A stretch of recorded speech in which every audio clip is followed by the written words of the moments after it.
everybody, and welcome back to this week's installment of Caleb Does the Same 4 Tasks Again. Let me show you what those tasks are this week. Before we get into all of those tasks, I did want to show you guys that I have taken the mantle, or at least the top piece of the mantle off of here, and this little wing kind of came with it, so it's gone. You can see the other one over here.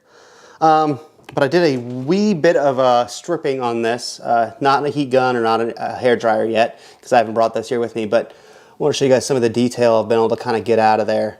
You can see these leaves are really finely painted, and the little dots over this, you know, gold and white and black, and then there's red kind of granite stuff here. So I've kind of started to make out what this looks like, and I'll be able to make templates from these by doing some measurements. And I'll be able to repaint these parts. So yeah, I think they're looking pretty good. Obviously these things are really rough. There's two coats of paint on here. There's that brown and then a white. So somebody painted this white even before that, and the white really likes to stick. The brown's not a problem, but whatever that white paint is not nice stuff. Of course it's probably lead, but who knows. Obviously I've always take precautions. I treat every paint in this house like it's lead. So. But you can see the cross here, which I think is really pretty, and then the faux red granite, I believe, to each side, and then the lines that follow up. Yeah, I think this is going to be really beautiful. It's just about making sure I know exactly what the pattern was supposed to look like. That way I can get it all made again. And this shouldn't be a terribly difficult project for me to get painted back correctly. That's where I kind of shine, if you will. However, I've never tried to do faux granite before, so that's going to be fun. But yeah, so a quick little update on that. Here's the top mantle piece, by the way. And if anybody wants to try to research, this was underneath. I believe it's the guy who put the mantle in place's name, which was Pickle, which is a great name. And then there's these numbers, 5-3. Maybe it's 5-3, that's the date of 1990 when it was installed, or 1890 when it was installed. But of course that is just a full-on guess. Could be the model number or the pattern type or who knows. But yeah, Mr. Pickle did my fireplace. In other news, I did also get 2 toilets the other day from Refab, that place I like here so much in the city. I got a pretty good deal on them. I don't have them here yet, but I will show them to you guys later in the video as I'm going to pick them up tomorrow. And I did get 2 new Eastlake chairs, which should be really nice here in the library, which I think will look really amazing. They're in pretty good shape. The toilets themselves, though, they're probably from the teens or the 20s. One's definitely from the 20s. The other one might be from the teens. But if you guys have ever went and looked at Victorian toilet bowls, especially the more ornate ones, they're not cheap. And I don't know that I have it in me to spend $4 or $5 grand on a toilet bowl. A cracked toilet bowl for that matter. So I think unless I find a better toilet bowl like later, maybe I'll replace it. But for right now, the more plain 1920s-esque toilets I think will work. I'm still going to put a high tank on the one, and I'll just have to, you know, modify it as I need to. But I think they'll look pretty good. They'll just be a bit more plain and toned down than the really ornate, embossed Victorian toilet bowls. And let's get on to today's task, which is the plastering of this wall. I've been talking about doing this forever. It's been one of these walls that I just want to get back to normal. Come on, focus back up for me. As I stand in the shadow. So yeah, this is one of these walls that I've been wanting to get back together forever. And it's just been needing a lot of work, and all of that work is finally good. I think a few of you guys might know from some of the older videos that this wall had a lot of moisture in it. The moisture's finally been dried out. Thank you, dehumidifier. And summer weather, I appreciate that. So yeah, we're pretty much good to go. You can see there are a few little weird spots, such as this. Essentially, it's a block of wood, right? And you'll see them all over the place on the wall. And this is how you nail the trim in, because you obviously can't put it through a brick. I just used the Loctite glue that I've used to actually in the plaster when I would use the washers to screw the plaster back up. It's the same stuff. I talked to my mason, he's like, that's exactly what I would use because the mortar itself does not really like to stick to the wood very well. And so that's why so many of these have kind of come out. You can see he actually did put up a little bit of mortar back here. But as long as it's not going anywhere, because like I said, I have to drive a nail through that. So these will all be covered up. Nails will go through here, and that's what holds the trim back on the wall. So I've glued a few of those back in place, but right now we're already ready to rock. I have also put the plaster weld kind of glue already on the wood because again, the plaster does not like to stick to this stuff. That's why every time I take a piece of trim off the walls here, the plaster always fails around these areas and it just kind of falls off, which is why I haven't taken so much of that stuff off. I try to keep the trim in place because every time I take a piece of trim off, all the plaster comes with it because of these wooden blocks. So there's glue on this. It should stick to it really nicely. It did a very good job in the bathroom, so I'm confident in it here.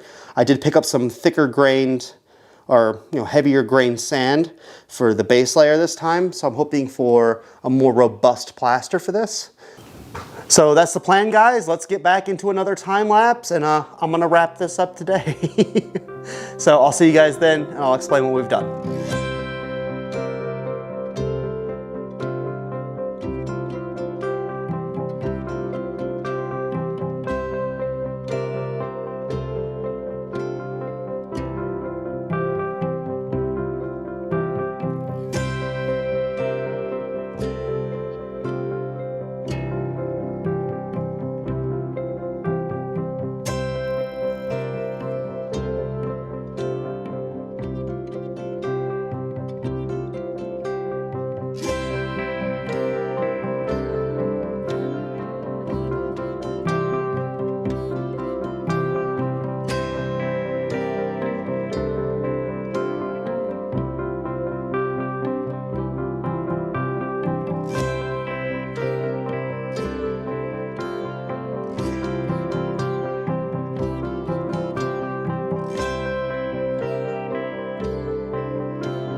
Hello everybody and welcome back.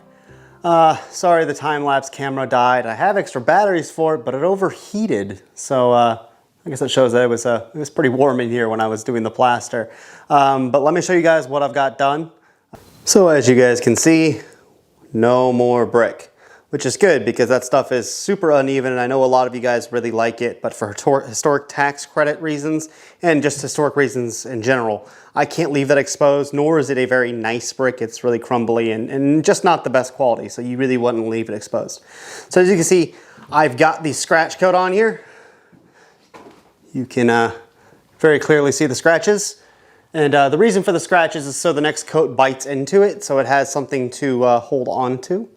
And so it needs 2 more coats, 1 more of the rough stuff, as it were. So this stuff has a thicker sand in it, and then 1 final of the finishing plaster, and we'll be good. A few of you might ask, why did I leave certain pieces on here? Well, these are actually really well stuck. They're nice on there. But another reason also is it gives me a guide about how deep I should really keep the plaster. So for instance, that piece up there is really handy because there's a piece here that was behind the mantle that I can tie a string to and keep the depth correct. So, you know, just handy little markers, if you will. And if it's really well stuck, I'd rather the original plaster be on the walls anyways, which is why I didn't just take everything down. I also did intend fully to do this little section down here. I just ran out of time last night. It was 11:30 by the time I got out of here, and yeah, it starts getting, you just start getting tired, you know. This stuff is pretty heavy. At this point, like in the game, as far as like the restoration of this room is concerned, it's so nice. Like I've been sitting in a chair just kind of hanging out and just looking at this, because it really is kind of bringing the whole picture together. You got the 2 windows, you see the fireplace's details starting to emerge. You can start seeing the plaster go back on the walls and become something. And it's really awesome. Like, I don't know, you know, again, you know, I'm not always the best with words. I'm not a wordsmith, guys, but it's, I don't know, it's something special. I don't have the words for it, but it's really special to me to be able to see it back and to think about what, you know, this would have, you know, looked like, you know, the times and memories that were spent in this room. And, you know, looking out on windows that are clear and correct, and, you know, the conversations that were had in front of the fire. Like, I don't know, that's the stuff that kind of gets me going. I really, really enjoy it. And, you know, just kind of sitting, hanging out, staring at this work and, you know, wondering what it would have been, you know, and what it's going to be. Like, it's so cool, guys. I'm really excited about this, because this, I mean, you know, getting this done and then, of course, handling the ceiling afterwards, this room's going to be looking amazing. And it's going to be the first room done. And, yeah, I can't wait to show you guys a completed project. I'm sure you guys are, you know, really starving for that, and so am I. So, yeah, it's going to be incredible. It really is. It's a beautiful, beautiful place, and I'm so happy that I can devote a, you know, good chunk of my time to preserving something so beautiful for, you know, for others to enjoy and for myself to enjoy. Also, as promised, guys, I do really want to show you guys the toilets I picked up, and I did pick up 2 really awesome Eastlake chairs. So let me take you guys downstairs and I'll show you guys those. Here are my toilets. This one is for the 2nd floor bathroom, the one I've been doing all the work to. This one will be for the 1st floor bathroom. And the reason I chose these is because they have an older aesthetic to them. So this toilet itself is actually from 1930, which I get it isn't 1880, but if you guys have ever went on eBay or many of the other places that sell antique toilets, you'll know that they are absurdly expensive. A toilet bowl from the 1880s that has all the ornate bits and things that I would really want is about $4 grand, if not higher. And I'll pay money for a lot of things, but I just don't know if I can bring myself to spend $4,000 on a toilet. These I got for, I think they were $100 each. Now this one did come with a tank, but I actually left the tank for somebody who maybe would want it in the future, because this one I'm going to be converting into a high tank. This has the bracket that comes out of the back, or the drain that comes out of the back, or filler, you know what I'm saying, the flush comes out of there, right? And it would require an L bracket, which would come up out of the toilet and against the wall, and then up into the imaginary tank. So that's how that toilet will work, and that one will go on the 2nd floor.